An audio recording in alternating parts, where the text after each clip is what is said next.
عفوك إني للنور مدت يداي نزعت أسرار قلبي وجئت ألقي أساي.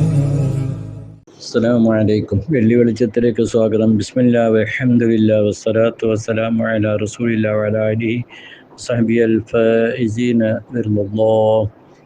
രാജ്യത്തിൻ്റെ പ്രസിഡന്റോ പ്രധാനമന്ത്രിയോ നമ്മുടെ സംസ്ഥാനത്ത് വരികയാണെങ്കിൽ സ്റ്റേറ്റ് ഭരണകൂടവും ജില്ലാ ഭരണകൂടവും ഒക്കെ സ്വീകരിക്കാനുള്ള ഒരുക്കങ്ങൾ നടത്തുന്നതും സുരക്ഷാ ക്രമീകരണങ്ങളും നാം കാണാറുണ്ട്. ഏതെങ്കിലും പ്രധാന പ്രോഗ്രാമുകളിലേക്ക് ഒരു വിശിഷ്ടാതിഥി കടന്നു വരുമ്പോൾ ദിവസങ്ങൾക്ക് മുമ്പ് തന്നെ അതിഥിയെ സ്വീകരിക്കാനുള്ള തയ്യാറെടുപ്പുകൾ സ്വാഭാവികം മാത്രം. പറഞ്ഞു വന്നത്, വിശുദ്ധ റമദാൻ എന്ന അതിഥി കടന്നു വരുന്നതിന് മുമ്പ് തന്നെ ശഅബാൻ അവസാനം മുത്തനബി സല്ലല്ലാഹു അലൈഹി വസല്ലം ആ മാസത്തിൻ്റെ പ്രത്യേകതകൾ എണ്ണി എണ്ണി പറഞ്ഞ ബോധവൽക്കരണം നടത്തിയത് ഹദീസിൽ നാം കാണുമ്പോൾ ഒരുങ്ങിയിരിക്കൂ, തയ്യാറെടുക്കൂ, വരുന്ന അതിഥി ചെറുതല്ല എന്നൊരു സന്ദേശവും കൂടി അതിലുണ്ടല്ലോ. ജഗന്യന്താവായ അള്ളാഹുവിനെ നമുക്ക് സ്തുതിക്കാം. വിശ്വാസികളായ നാം ഇപ്പോൾ വ്രതനാളിലാണ്, വിശുദ്ധ റമദാനിലാണ്. പാപങ്ങളൊക്കെ കഴുകിക്കളഞ്ഞ് ഹൃദയ സംസ്കരണവും തഖ്വയുമൊക്കെ സാധ്യമാകുന്ന ഒരു പുണ്യനാളിൽ വേണ്ടുവോളം അതിനെ ആസ്വദിക്കാൻ കഴിയണം. എപ്പോൾ എന്ത് എങ്ങനെ ഒന്നും പറയാൻ കഴിയില്ലല്ലോ. മൂത്തമർ റളിയല്ലാഹു അൻഹു പറഞ്ഞത് കാണാം, റമദാൻ പിറന്നാൽ എൻ്റെ പിതാവ് ഞങ്ങളെ വിളിച്ചുണർത്തുന്നു, ഖൂമൂ ഫലഅല്ലക്കും ലാ തുദ്രിക്കുഹു ബഅദ ആമിക്കും ഹാദാ. ഈ വർഷം കഴിഞ്ഞ് ഇനി റമദാൻ നിങ്ങൾക്ക് അഭിമുഖീകരിക്കാൻ സാധിക്കുമോ എന്ന് നിശ്ചയമില്ലല്ലോ, അതുകൊണ്ട് എണീക്കൂ, സജീവമാകൂ എന്ന് പറയാറുണ്ടായിരുന്നു. അതെ, മനാഥന്മാർ അത് ചെയ്യണം. ഗുരുവര്യന്മാർ ശിഷ്യരെ ബോധവൽക്കരിക്കണം. ഇമാമുമാർ ജനങ്ങളെ ബോധവൽക്കരിക്കണം. തൻ്റെ ആശ്രിതരെയും തനിക്ക് ബന്ധപ്പെട്ടവരെയും ഒക്കെ ബോധവൽക്കരിച്ചുകൊണ്ട് ഇരിക്കണം. റമദാൻ ഏതാനും ദിനങ്ങൾ പിന്നിട്ടു, ശരി തന്നെ. അപ്പോൾ നമുക്കവിടെ നമ്മുടെ മനസ്സുകളോടൊരു ചോദ്യം ചോദിക്കാം. ഹാസിബു ഖബ്ല അൻ തുഹാസിബു. എപ്പോഴും ഒരു വിചാരണ വേണമല്ലോ, ഒരു ചോദ്യോത്തരം വേണമല്ലോ. എങ്ങനെ ഉണ്ടായിരുന്നു ഈ കഴിഞ്ഞ ദിനങ്ങൾ? നിസ്കാരങ്ങൾ വർദ്ധിപ്പിച്ചോ? സൽക്കർമ്മങ്ങൾ കൂടുതലായി ചെയ്തോ? ഖുർആൻ പാരായണത്തിൻ്റെ അളവ് എത്ര? മറ്റു ദിക്റും സലാത്തും ഒക്കെ. അതോടൊപ്പം നമ്മുടെ ഭൗതിക പരലോക ഗുണത്തിനൊക്കെയുള്ള ദുആകൾ നമുക്ക് വർദ്ധിപ്പിക്കാൻ കഴിഞ്ഞോ? രാത്രി സമയങ്ങൾ ഒബിൽ അസ്ഹാരി യസ്തഗ്ഫിറൂൻ, പതിരാ നേരത്ത് താഴെ സമയത്തൊക്കെ ഇസ്തിഗ്ഫാർ ചെയ്യുന്നവരാണ് വിശ്വാസികൾ എന്ന് ഖുർആൻ പരിചയപ്പെടുത്തുക. രാത്രിയുടെ യാമങ്ങൾ മുഴുവനും ഉറങ്ങിത്തൊലയ്ക്കേണ്ടതല്ല, പിന്നെ പകലും ഉറക്കത്തോടുറക്കം. അങ്ങനെയല്ല, ശരീരത്തിൻ്റെ ആരോഗ്യം നിലനിർത്താനുള്ള ഉറക്കം അത് അള്ളാഹു നമുക്ക് സംവിധാനിച്ചിട്ടുള്ളതാണ്, അത് ചെയ്യണം. ഭക്ഷണം അങ്ങനെ തന്നെയാണല്ലോ. പക്ഷേ നിശ്ചിത സമയത്ത് ഭക്ഷണം മാറ്റിവെക്കാൻ വേണ്ടി വ്രതത്തിലൂടെ അള്ളാഹു കൽപ്പിക്കുമ്പോൾ അതിൽ തഖ്വ, സംസ്കരണം, ഹൃദയശുദ്ധീകരണം, ഈമാൻ വർദ്ധനവ്, അള്ളാഹുവിൻ്റെ തൃപ്തി, ഒപ്പം ഭൗതികമായിട്ടും ചില നേട്ടങ്ങൾ അതിലൂടെ ഉണ്ട് എന്നാണല്ലോ. പ്രവാചകൻ സല്ലല്ലാഹു അലൈഹി വസല്ലം തങ്ങളുടെ ഒരു വാചകം തന്നെ തൊബറാനി ഉദ്ധരിക്കുന്നു നോക്കാം. ഊമു തസിഹു, നിങ്ങൾ വ്രതമെടുക്കൂ, നോമ്പെടുക്കൂ, അങ്ങനെ നിങ്ങൾ ആരോഗ്യവാന്മാരാകൂ. ഓഹോ, വ്രതത്തിലും ആരോഗ്യമുണ്ടെന്നോ? അതെ. അതെങ്ങനെ?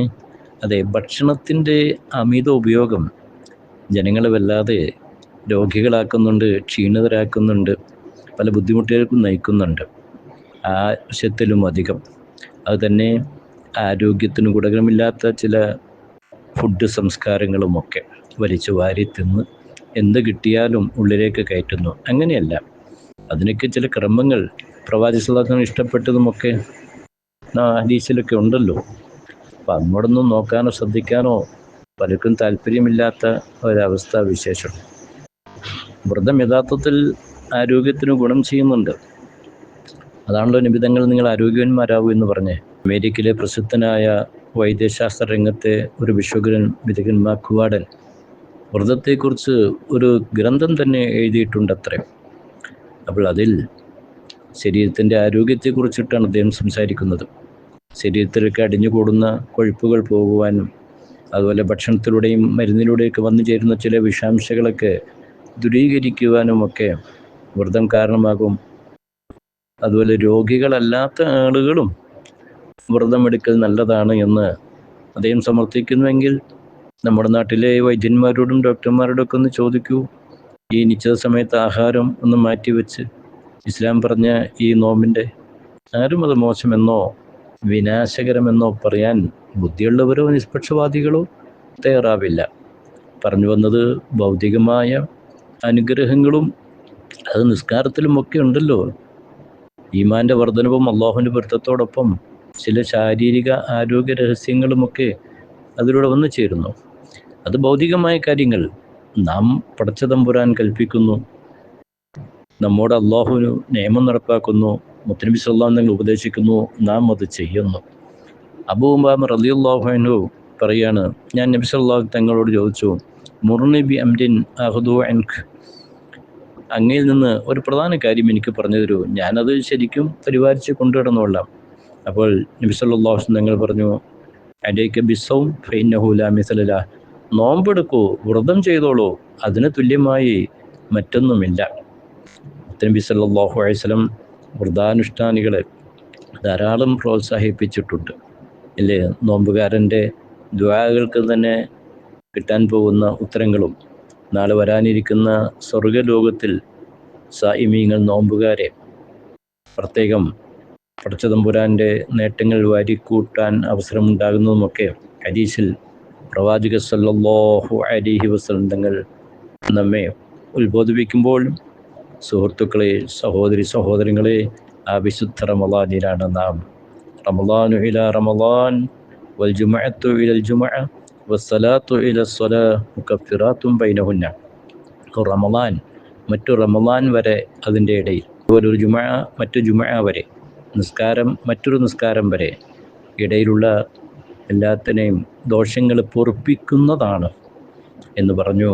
ഇദജ്തനബൽ കബായിറ, വൻ ദോഷങ്ങൾ മാറ്റിവെക്കുക, അതില്ലാത്ത ചെറിയ പാവങ്ങളൊക്കെ മാറ്റിക്കളയുമെങ്കിൽ വിശുദ്ധ റമളാനിലെ ഈ ഒരു മാസക്കാലത്തെ നമ്മുടെ നോമ്പും നമ്മുടെ ആരാധനകളും ഇൻഷാ അല്ലാഹ് അടുത്ത റമളാൻ്റെ ഇടയിലുള്ള പോരായ്മകളെ, ന്യൂനതകളെ, കുറവ് പരിഹരിക്കുകയാണ്.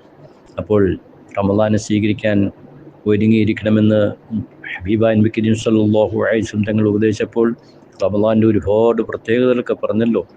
പകൽ നോമ്പെടുക്കൽ, ഫർള്, രാത്രി നിസ്കാരം, അങ്ങനെ ഒരുപാട് പുണ്യകർമ്മങ്ങൾ, എന്നിട്ട് നോമ്പ് തുറപ്പിക്കുന്ന തുടങ്ങിയൊക്കെയുള്ള കാര്യങ്ങൾ. ഹദീസിൽ തന്നെ കാണാം, ഷഹ്റുൽ മുവാസാത്ത്, പാരസ്പര്യത്തിൻ്റെ മാസമാണ് റമളാൻ, സഹനത്തിൻ്റെ മാസം. അതെ, ജനസേവനം നടക്കണം, സഹായങ്ങൾ നടക്കണം.